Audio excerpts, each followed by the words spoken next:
I might not be running, but I still need to respect my feet and keep up a good shoe rotation. So,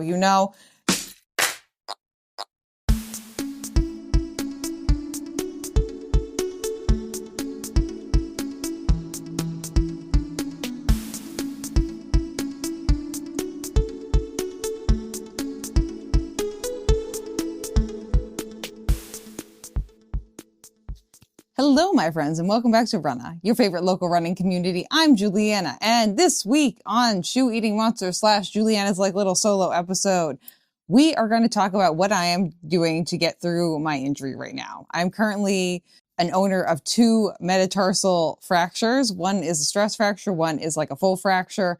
I'm recovering from a foot infection as well, too. So it's been 3 weeks of me not running and me trying not to go insane, as I'm also in the same process of time trying to train for the London Marathon. So we're going to just go through quickly some of the things that I've been doing to just like stay mentally sane and also just kind of in the best way possible prep myself for the London Marathon. But before we get into the little things that I've been up to, go ahead and subscribe to the channel so that way you can become part of your favorite local running community every week. So let's hop into the things that I am doing. First thing, we're going to shout off like the mental health aspect of this all first. Therapy. Therapy is like it's a big aspect for me. You know, anyone who's been in this channel long enough knows that Anne is my therapist, and we love Anne, and Anne has been the recipient of many emergency texts from me recently. And she's been willing to set up appointments with me, so she's great. Find someone a mental health professional that you can talk to. Always a great thing. We love that. It is fantastic. Second thing that I'm going to shout out here when it comes to mental health is my community and my friends and my family.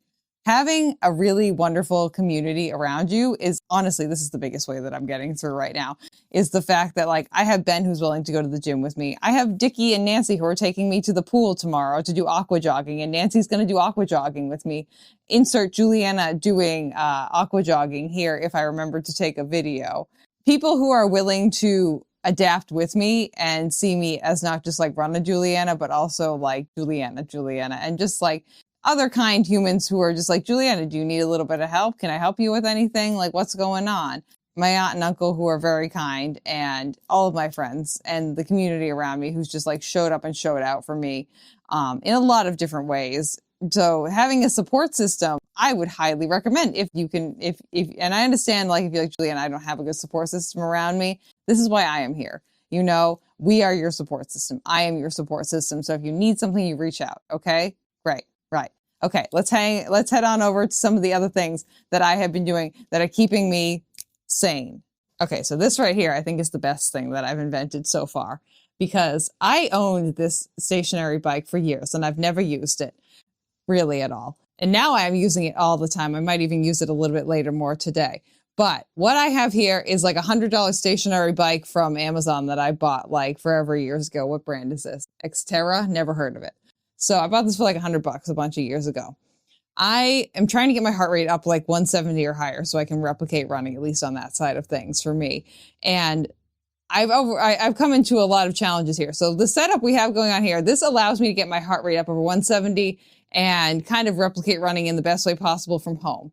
I'm also overlooking a window. This is part of the vibe too. So we'll step you through it. So we have the bike, right? This is the bike. I have then Gorilla taped a Squishmallow onto the bike pad because this was hurting my butt. Okay, this was hurting my butt. We couldn't have that. So it still is hurting my butt, but not as much. So we have the Squishmallow here. And then you'll see this contraption here. This is just my towel for sweat towel. This here is a tripod that the lovely Benjamin gifted me that I use for like filming and things like that. Not very often. What we've done is I bought a attachment that is just like a little platform that goes on top of that. And then I very caringly Gorilla taped an arm bike to the top of this. So when you're on this thing, you can pedal and you can arm bike. And because of that, and then being able to turn the resistance up and down on here, I have been able to get my heart rate up over 170. And I have an air filter right underneath my butt over here because it lives in my bedroom anyway. So why not get butt ventilation? And also I'm looking out into the into the void outside out the window so I can watch the passing traffic, and also I can get some fresh air. The sunlight streams right through in this direction in the morning, which has been very nice. And I can also just like get some sunlight, get some fresh air. And I don't really like to watch things when I'm doing this. This is like my mental clearing zone space. So I have been just like zoning out, talking to myself, singing to music. So I'll have my phone mounted on the mount that it's on right now while I'm filming in front of me here. So like if I want to answer a text message or something like that, or if I do desire, I want to watch a YouTube video or whatever, I can. Like largely I've been having it play music, but that's kind of the setup, you know? And so you would hop in here and you get on the bike. And then we ride the bike and we do the hand bike. I found that doing the hand bike backwards is the best way to do it. So we do the bike forwards and the hand bike backwards. And so we get this like nice, like multifaceted movement. You could also just do this. It wasn't as effective. This is more effective for getting up my heart rate because I can kind of like, wah.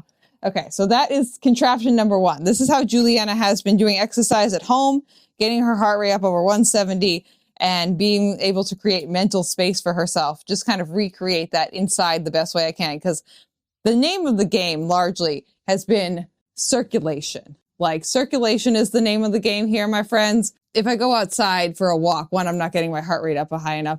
And 2, my blood is not circulating to my feet. I know this about myself.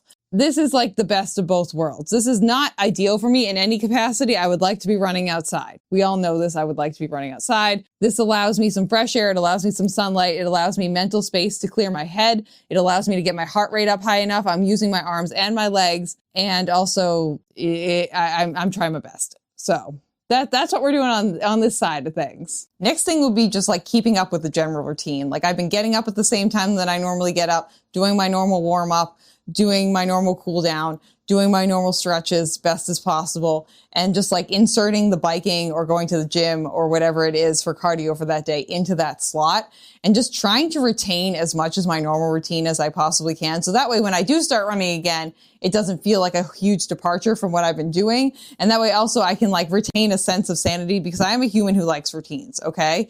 So if I was to throw myself this far off the apple cart, we would not be having a fun time. I'm already not having a fun time. Retaining a routine, keeping up with your routine, just like slotting in different formats of exercise, I found has been like the best way to like try and keep up with my fitness and also maintain my sanity while I am injured. You better bet I got a walking shoe rotation going on now too. These are most of my running shoes, and I have some walking shoes already. But what I found is that 1, when I was acutely injured, the carbon plated shoes were actually the way to go. So I was actually wearing my carbon plated trail shoes as my like recovery shoe because the boot was throwing off my hip so much that it was displacing my hip. So get creative, you know, they're so creative. Everybody's so creative. This shoe has a full carbon plate all the way through, and it has enough cushioning that it was working for when I was like acutely injured. I'm not wearing this anymore because it's gotten like too hard. It does also have a really nice like rocker toe off, which was really helpful. But right now that's the shoe I've been using for biking now. And then I've fallen into the Saucony Hurricane as like my shoe of choice when it comes to like recovery shoes. So I ordered 2 and I have 2 more pairs coming. I did buy them all discount. This one I got on Amazon, brand new. This one's on sale. This color was on sale. And you wonder why. So these were like $80. And then I got these for like 40 because this is the old version and this is the new version, which this is a nice boingy, springy toe box area situation, which I'm considering like this being my back into running shoe, honestly. I ordered 2 pairs of discount. This is the first one that came in, like brand new, but like used pricing. Like, look at that. It's like brand new. It's literally brand new. Shoes that were like $40 a pop on eBay. This is the first pair that came in. And then I bought a used pair of these and then a new pair of these. And these are the new ones that came in. But you better bet your bum I'm keeping up with my shoe rotation. I might not be running, but I still need to respect my feet and keep up a good shoe rotation. So, you know, you might change what sport that Julianne is playing. And she might be a multi-sport athlete now at this point. But I do still, I am keeping up with my shoe rotation. Thank you so much. We're calling this shoe the Great Pumpkin, Charlie Brown. I didn't name this one yet, but if you want to name it, you can. Next thing is I've been keeping up with my physical therapy. Not only am I going to physical therapy twice a week, but I'm doing my physical therapy at home just so I can feel like I'm making progress. Because I feel like progress is slow coming and just like moving at the speed of like a 95-year-old turtle. So, which I guess in the span of turtle life, I think is a little bit young, but don't quote me. I'm not a turtle expert. Keeping up with physical therapy, going to physical therapy if you can, if you have the means to do so, and also like doing physical therapy at home. There are so many good physical therapy resources. I always go to Bob and Brad's if I'm looking on YouTube. There are just so many free physical therapy resources that like you kind of don't have an excuse not to do it except for just being a lazy bum, which I've definitely been that person a lot of the times. And I'm trying not to be that person. Okay, great. Okay. The last thing I have been doing is listening to my body. This is one of the hardest things I feel like to learn, and not only to learn, but to implement as well. Listening to your body, listening to what your body is telling you, backing off when, you know, you kind of got to back off even though you don't want to. Being able to say that's enough and that's the end, and not give in to the fact that Ben is running next to you on the treadmill and you also want to run with Ben, but you're going to walk because like, you know, you can't be running right now, Juliana. You've reached the point where walking is okay, but running is still a no-go. Self-control. Listening to your body, the hardest of all the things on this list for sure, 100%. That is how I am getting through being injured, my like hacks, my weird shit that I'm up to. I guarantee you there was at least one thing in this episode you've never seen before, which was probably the bike. It was probably the bike. Valuable information, you know, you too, for about, because I bought the hand crank cycle thingy for like $25 and the topper to my tripod for about $10. So you two for about like $30 to $40 can be the owner if you own the bike and the tripod already and some Gorilla tape of a Juliana bike 170 beats per minute contraption thingy-majiggy. That's the scientific term for it, you know. That's all I got for you guys for this week. I hope you enjoyed this episode. And if you did, go ahead and leave a like below and subscribe to the channel so you can be part of your favorite local running community every week. And maybe you will make your own Juliana contraption. I'd love to see it if you do. Don't get hurt, okay, friends? I love you all very much and I'm very proud of you. And I'll see you soon. Bye. Thank you for listening to this episode of Runna. This podcast is edited, hosted, and produced by me, Juliana Coughlin. Brought to you in part by the Falmouth Running Club and the Falmouth Community TV station. If you'd like to connect with us, you can find us on Instagram and on TikTok at RunnaPod. And you can send us an email at runnapod@gmail.com. And our original theme music was brought to you by the one and the only wonderful Jeffrey Hutton. And keep up the great work. I'm proud of you.